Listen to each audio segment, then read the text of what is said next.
Hello everyone, back to my channel Rina Biswas ব্লগে তোমাদের সবাইকে স্বাগত জানাই। তো সকাল সকাল চলে এসেছি রান্নাঘরে, চিন্তায় পড়ে গেলাম কারণ আজকের আবহাওয়াটা ওয়েদারটা খুবই সুন্দর, কারণ বৃষ্টি হচ্ছে। তো চলো তোমাদের সঙ্গে শেয়ার করা যাক। দেখো সকালবেলায় কি বৃষ্টি, তো বৃষ্টিটা একটু থামলো, তো বললাম দোকান থেকে একটু মাংস নিয়ে আসতে, তো নিয়ে এসছে। দেখো 500 মতো মাংস নিয়ে এসছে, এখন সেটাই রান্না করবো। তো ধুয়ে কেটে নিয়ে এসেছি। তো এখন দেখো এখানে আমি পটল ভাজি করব আর কাঁকরোল ভাজি, আর মশলাগুলো কেটে নিয়েছি। এখন মশলাগুলো আমি বেটে নিলাম। জিরে, আদা, রসুন, পেঁয়াজ আর লঙ্কার গুঁড়ো করে রেখেছি, কারণ আমাদের নিজেদের গাছে লঙ্কা হয়েছিল, পাকা লঙ্কা, তো সেগুলোই মিক্সি করে রেখে দিয়েছি। তো সেটাই পরিমাণ মতো ব্যবহার করব। তো দেখো এখানে জিরে, এই যে রসুন, তারপরে আদা যেটা বেটে রেখেছিলাম, দুটো গোটা দেগ, তেজপাতা, পেঁয়াজ, সবটা দিয়ে আমি আগে মাখিয়ে রাখবো মাংসটাকে। আধা ঘন্টার মতো রেস্টে রেখে দেবো। তো দেখো একটু তেল দিয়ে দিচ্ছি।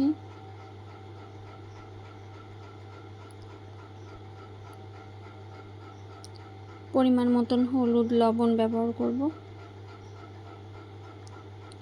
করে ভালো করে আগে মাংসটাকে সব মশলা দিয়ে সব কিছু দিয়ে ভালো করে মিক্স করে মাখাবো, কারণ মাংসটা যত মাখানো হবে ততটাই টেস্টি হবে।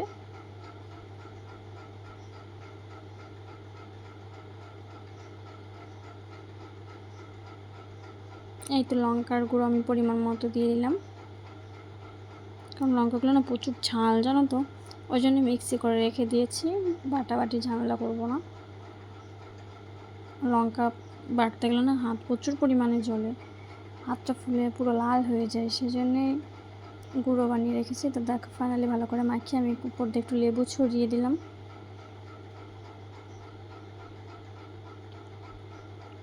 তখন আমি আধা ঘন্টার মতো রেস্টে রেখে দিচ্ছি।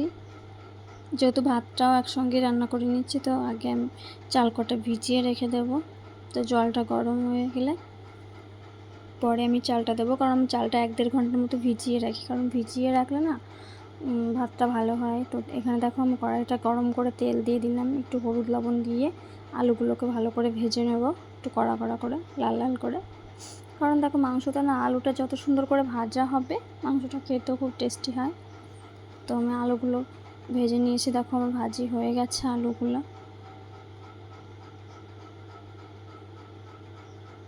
তো আলুগুলো আমি এখন তুলে রাখছি বাটিতে। কিন্তু দেখো আমি এরকম করে ভেজেছি।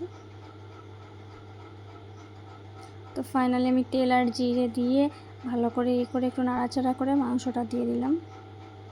এখন মাংসটাকে আমি তেলের সঙ্গে মিক্স করে ভালো করে আগে ভেজে হালকা করে একটু ভেজে নেব। ভেজে নিয়ে তারপরে হালকা করে একটু জল দিয়ে ঢেকে ভালো করে কষিয়ে নেব মাংসটা। তো আমি যে গামলাতে মাংসটা মাখিয়েছিলাম সেই মশলাতেই একটু জল, হালকা করে একটু জল দিয়ে সেটা দিয়েই মাংসতে দিয়ে দেব।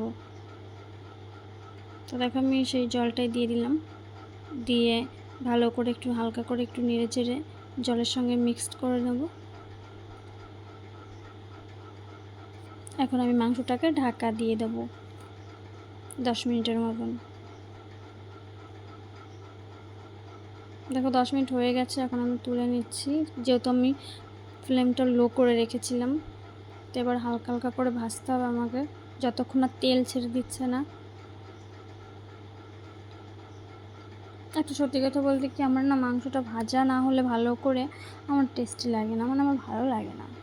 যতটা একটু ভাজা ভাজা হবে, ভিতরে মশলাটা বেশ একটা যাবে, খুব সুন্দর লাগে। তো দেখো ভালো করে ভেজে নিলাম, তেল ছেড়ে দিয়েছে।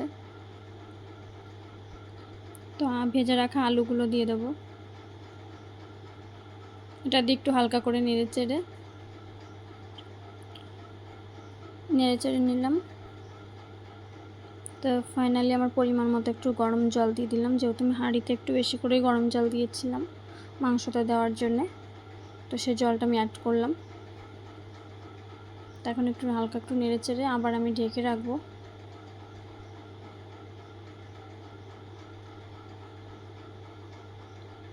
তো যে চালটা ভিজিয়ে রেখেছিলাম সেটা ধুয়ে নিলাম, ধুয়ে পরিষ্কার করে এখন হাঁড়িতে দিয়ে দেব। এই পাশে ভাতটাও হয়ে যাবে আমার। তো দেখো মাংসটা ঢাকা হয়ে গেছে, দেখেছো জাল উঠেছে কীরকম।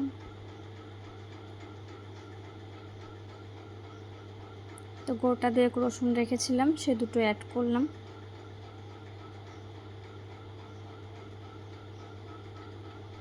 তো কালারটা দেখো কেমন এসছে। এবার একটু গরম মশলা বেটে নিয়ে হালকা করে একটু গরম মশলা উপর দিয়ে ছড়িয়ে দিলাম। যেহেতু আমি হাতেই মশলা করি বেশি, মিক্সিতে খুব কমই করি, কারণ মিক্সির মশলাটা না কেমন যেন হয়।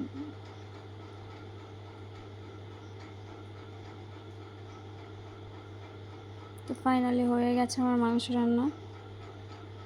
ভাতটাও দেখো এখানে প্রায় হয়ে এসছে, অর্ধেকটা হয়ে গেল।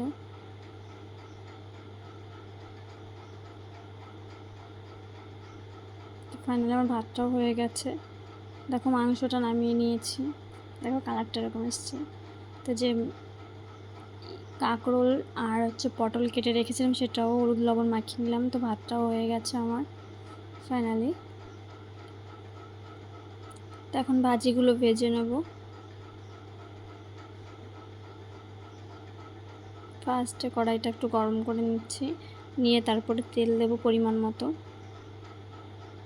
তারপর আস্তে আস্তে করে আগে পটলগুলো ভেজে নেব, হালকা হালকা করে আস্তে আস্তে করে তেলে ছাড়বো, নাহলে তেল ছিটিয়ে গায়ে লেগে যায়। তো হালকা হালকা করে পটলগুলো ভেজে নিচ্ছি।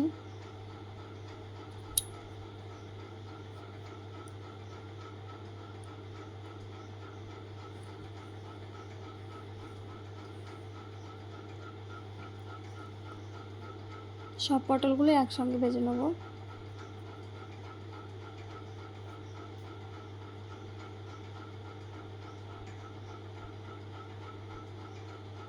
এরপরে উল্টে পাল্টে ভাজি করে, তো দেখো হালকা হালকা হয়ে এসছে, ওপিঠটা ঘুরিয়ে দিলাম। তো ফাইনালি হয়ে গেছে আমার ভাজি, এখন আমি নামিয়ে রাখবো।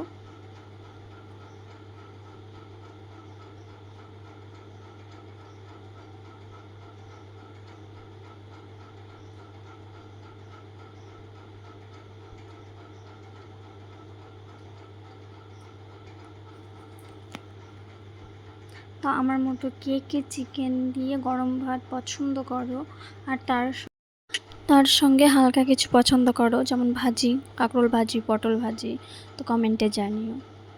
আর ভালো লাগলে একটা লাইক করো।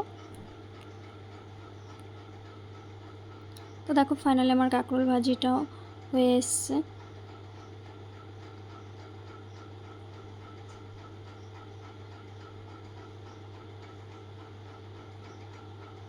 তো বন্ধুরা আমার রান্না তো প্রায় হয়েই গেল। তো তোমরাও চলে আসো খাওয়া দাওয়ার জন্য, ভাত বেড়ে রেখেছি। তো আমার ব্লগটা আমি এখানেই শেষ করলাম। নেক্সট ব্লগে তোমাদের সঙ্গে আবার দেখা হচ্ছে। চলো বাই।